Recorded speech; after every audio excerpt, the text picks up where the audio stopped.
Assalamualaikum warahmatullahi wabarakatuh. Perkenalkan, nama saya Nafizatul Kolbi dengan NIM 19033046 dari Prodi Pendidikan Fisika. Baiklah, pada tugas administrasi dan supervisi pendidikan kali ini, pada tugas resume kedua kali ini, saya akan menjelaskan mengenai ada 3 poin. Yang pertama ada konsep dasar administrasi pendidikan. Yang kedua yaitu ada fungsi atau proses administrasi pendidikan. Dan yang ketiga ada ruang lingkup administrasi pendidikan. Baiklah, yang pertama yaitu poin pertama yang akan kita bahas mengenai konsep dasar administrasi pendidikan. Berdasarkan etimologi, administrasi berasal dari bahasa Latin yang terdiri dari ad artinya intensif dan ministrare yang artinya melayani, membantu atau mengarahkan. Jadi, pengertian administrasi adalah melayani secara intensif dari perkataan administrare, terbentuk kata benda administrario dan kata administraus yang kemudian masuk ke dalam bahasa Inggris yakni administration. Itu menurut pendapat ahli dari Dr. Hadari Nawawis tahun 1982. Selain itu dikenal juga kata administrarie yang berasal dari kata Belanda namun memiliki arti yang sangat sempit sebab terbatas pada aktivitas ketatausahaan, yaitu kegiatan penyusunan, pencatatan keterangan yang diperoleh secara sistematis. Administrasi sering dikaitkan dengan aktivitas administrasi perkantoran yang hanya merupakan salah satu bidang dari aktivitas administrasi yang sebenarnya. Nah, ditinjau dari katanya, administrasi mempunyai arti sempit dan arti luas. Dalam arti sempit, diartikan sebagai kegiatan pencatat data, surat-surat, informasi secara tertulis, secara penyimpanan serta penyimpanan dokumen, sehingga dapat dipergunakan kembali bila diperlukan. Dalam hal ini, kegiatan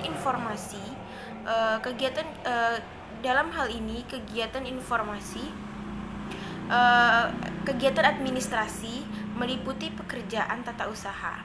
Kegiatan administrasi meliputi pekerjaan menyangkut kegiatan manajemen atau pengelolaan terhadap keseluruhan komponen organisasi untuk mewujudkan tujuan atau program organisasi.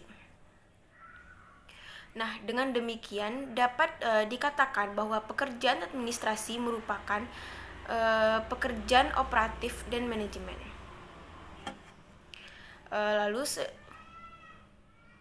Sedangkan administrasi pendidikan itu sendiri merupakan perpaduan dari dua kata yakni administrasi dan pendidikan. Pada hakikatnya, administrasi pendidikan adalah penerapan ilmu administrasi dalam dunia pendidikan atau dalam pembinaan, pengembangan, dan pengendalian usaha praktek pendidikan.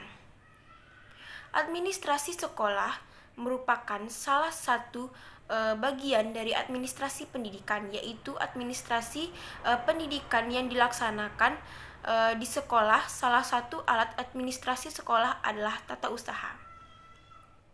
Nah, selanjutnya itu ada berikut ini merupakan dasar yang perlu diperhatikan agar administrator dapat mencapai kesuksesannya dalam bertugas. Beberapa dasar dalam administrasi tersebut antara lain yaitu yang pertama, prinsip efisiensi. Prinsip efisiensi ini yaitu administrator akan berhasil dalam tugasnya bila dia menggunakan semua sumber tenaga, dana, dan fasilitas yang ada secara efisien. Yang kedua yaitu prinsip pengelolaan. Administrator akan memperoleh hasil yang paling efektif dan efisien dengan cara melakukan pekerjaan manajemen, yakni merencanakan pekerjaan manajemen, mengorganisasikan, mengarahkan, dan melakukan pemeriksaan atau pengontrolan. Nah, selanjutnya yaitu ada prinsip pengutamaan tugas pengelolaan. yaitu di mana bila diharuskan untuk memilih pekerjaan manajemen dan pekerjaan operatif dalam waktu yang sama, secara seorang administrator cenderung memprioritaskan pekerjaan operatif. Namun ia sebaiknya tidak memfokuskan perhatiannya pada pekerjaan operatif saja, karena bila ia hanya berkecimpung dalam tugas-tugas operatif saja, maka pekerjaan pokoknya akan terbengkalai. Nah, selanjutnya yaitu ada prinsip kepemimpinan yang efektif. Seorang administrator akan berhasil dalam tugasnya apabila ia memiliki gaya kepemimpinan yang efektif, yakni memperhatikan hubungan antar manusia, pelaksanaan tugas, serta memperhatikan situasi dan kondisi yang ada. Nah, yang terakhir yaitu ada prinsip kerjasama. Nah, prinsip kerjasama ini yaitu administrator dikatakan berhasil dalam melakukan tugasnya bila ia mampu mengembangkan kerjasama antara seluruh anggota baik secara horizontal maupun vertikal. Nah, adapun prinsip-prinsip yang digunakan dalam kurikulum 1975 sebagai landasan operasional kegiatan administrasi di sekolah yaitu ada beberapa. Yang pertama itu ada prinsip fleksibilitas, yang kedua ada prinsip efisiensi, yang ketiga itu ada prinsip berorientasi dan tujuan, ada prinsip kontinuitas, dan yang terakhir yaitu ada prinsip pendidikan seumur hidup. Nah, itulah tadi penjelasan mengenai konsep dasar administrasi pendidikan. Selanjutnya kita akan membahas poin kedua, yaitu mengenai fungsi atau proses administrasi pendidikan. Nah, selanjutnya pada poin kedua ini administrasi pendidikan juga memiliki beberapa fungsi, yaitu administrasi pendidikan memiliki fungsi sebagai yang pertama perencanaan, yang kedua itu ada pengorganisasian, yang ketiga ada penyusunan, yang keempat ada pengarahan, yang kelima itu ada pengkoordinasian, yang keenam itu ada pelaporan, dan yang ketujuh ada penganggaran, dan yang kedelapan itu ada penggerakan, kesembilan pengawasan, dan yang terakhir itu ada penilaian. Nah, kalau yang pertama itu ada planning atau perencanaan. Itu fungsi perencanaan atau planning. Dalam tahap perencanaan ini administrator berkegiatan untuk merumuskan, memilih, dan menetapkan apa saja aktivitas-aktivitas sumber daya yang akan dilaksanakan dan mungkin yang akan digunakan semasa datang untuk mencapai tujuan-tujuan tertentu. Nah, itu menurut salah satu pendapat para ahli, yaitu Ser Giovanni pada tahun 1987 dengan halaman 300. Nah, dia berpendapat bahwa plans are guides, approximation, goals, post, and compass setting, not irrevocable commitment or decision commandments. Jadi, rencana adalah sebuah penuntun yang disusun sedemikian rupa yang sulit untuk dirubah.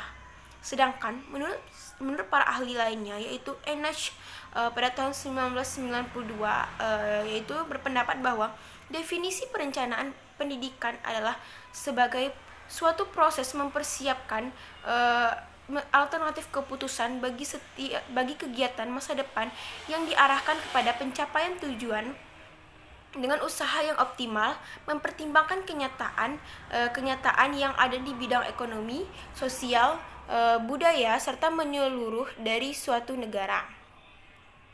Nah, lalu terdapat 9 manfaat perencanaan, bahwa perencanaan itu yang pertama membantu manajemen untuk menyesuaikan diri dengan perubahan-perubahan lingkungan. Yang kedua itu ada membantu dalam kristalisasi persesuaian dan masalah, ada memungkinkan manajer memahami keseluruhan gambar, membantu penempatan tanggung jawab lebih tepat, memudahkan dalam melakukan koordinasi, membuat tujuan lebih khusus, terperinci dan lebih mudah dipahami. Lalu ada meminimumkan pekerjaan yang tidak pasti dan menghemat waktu, usaha, dan dana. Nah, selanjutnya itu ada organizing atau pengorganisasian. Nah, pengorganisasian ini merupakan kegiatan di mana aktivitas berisi tentang menyusun dan membentuk hubungan antar pribadi ataupun kelompok sehingga terwujud suatu kesatuan usaha dalam menempuh tujuan yang cukup yang sudah ditetapkan. Nah, berikut ini merupakan keadaan para ahli, pendapat para ahli mengenai apa itu pengorganisasian. Yang pertama itu ada Kunz dan kawan-kawan. Dia mengemukakan bahwa pengorganisasian adalah penetapan struktur peranan internal dalam struktur lembaga dan pengorganisasian secara formal. Lalu ada menurut Terry, dia mengemukakan bahwa pengorganisasian adalah pembagian pekerjaan yang direncanakan untuk diselesaikan oleh anggota kelompok, penentuan hubungan-hubungan pekerjaan di antara mereka, dan pemberian lingkungan pekerjaan yang seutuhnya.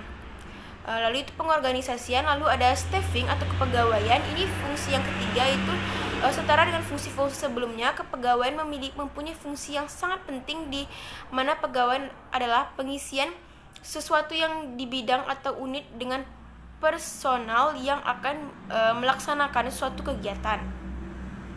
Nah, selanjutnya itu ada coordinating atau coordination. Kalau menurut salah satu para ahli, yaitu De Liang Gai, pada tahun 1983, dia mengemukakan bahwa merupakan rangkaian aktivitas yang menghubungkan, menyatukan, padukan, dan menyelaraskan orang-orang dan pekerjaan. Nah, itu selanjutnya yaitu ada fungsi motivating atau pergerakan. Menurut De Liang Gai, merupakan aktivitas seorang manajer dalam pemerintah menugaskan, menjuruskan, mengarahkan, dan menuntut karyawan atau personel organisasi untuk melaksanakan pekerjaan-pekerjaan dalam mencapai tujuan yang telah ditentukan. Lalu itu ada lagi controlling atau pengawasan. Nah, ini dilakukan agar perilaku personal organisasi mengarah ke tujuan organisasi, bukan semata-mata ke tujuan individual saja. Selanjutnya yaitu ada evaluating atau penilaian. Ini fungsinya yaitu adalah aktivitas untuk meneliti dan mengetahui sampai di mana pelaksanaan yang dilakukan di dalam proses keseluruhan organisasi mencapai hasil sesuai dengan rencana atau program yang telah ditetapkan dalam rangka pencapaian tujuan pendidikan. Nah, selanjutnya yaitu itu terakhir, yaitu fungsi evaluation atau penilaian. Nah, selanjutnya yaitu ada penilaian ada poin, kita akan membahas poin yang terakhir, yaitu mengenai ruang lingkup administrasi pendidikan. Nah, selanjutnya yaitu kita akan membahas mengenai ruang lingkup administrasi pendidikan. Berikut ini beberapa bidang penting yang termasuk di dalam ruang lingkup administrasi pendidikan. Di antaranya yaitu yang pertama ada bidang tata usaha sekolah. Yaitu ada beberapa poin. Yang pertama ada organisasi dan struktur pegawai tata usaha. Yang kedua ada anggaran belanja keuangan sekolah. Yang ketiga adalah masalah kepegawaian dan personalia sekolah. Selanjutnya itu ada keuangan dan pembukuan. Lalu ada surat menyurat. Lalu ada masalah pengangkatan, pemindahan, penempatan, laporan pengisian buku induk, raport, dan sebagainya. Lalu ada bidang personalia murid, itu ada organisasi murid, ada masalah kesehatan murid, ada evaluasi kemajuan murid, masalah kesejahteraan murid, dan bimbingan serta konseling untuk murid. Nah, itu bidang personalia murid. Lalu ada bidang personalia guru, yaitu ada pengangkatan dan penempatan guru. Lalu ada organisasi person guru. Lalu ada masalah kepegawaian, masalah kondisi dan evaluasi kemajuan guru, refreshing dan upgrading guru. Lalu ada bidang pengawasan atau supervisi. Ini ada beberapa, yaitu ada upaya meningkatkan semangat guru dan pegawai tata usaha. Lalu ada mengupayakan dan mengembangkan kerjasama yang baik antara guru, murid, dan pegawai tata usaha sekolah. Lalu ada mengupayakan dan membuat pedoman cara-cara penilaian. Lalu ada upaya untuk meningkatkan mutu dan pengalaman guru. Lalu yang terakhir itu ada bidang pelaksanaan dan pembinaan kurikulum. Nah, pada ini ada dua poinnya, yaitu yang pertama berpedoman dan menerapkan kurikulum sekolah dalam upaya mencapai dasar-dasar dan tujuan pendidikan dan pengajaran. Dan yang terakhir yaitu ada melaksanakan organisasi kurikulum dan metodenya sesuai dengan pembaharuan pendidikan dan lingkungan masyarakat. Nah, sekian penjelasan mengenai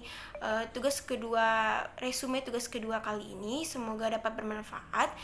Saya mohon maaf jika ada dalam penyampaian saya yang kurang dan banyak salahnya. Saya mohon maaf kepada Allah, saya mohon ampun. Saya akhiri dengan wassalamualaikum warahmatullahi wabarakatuh.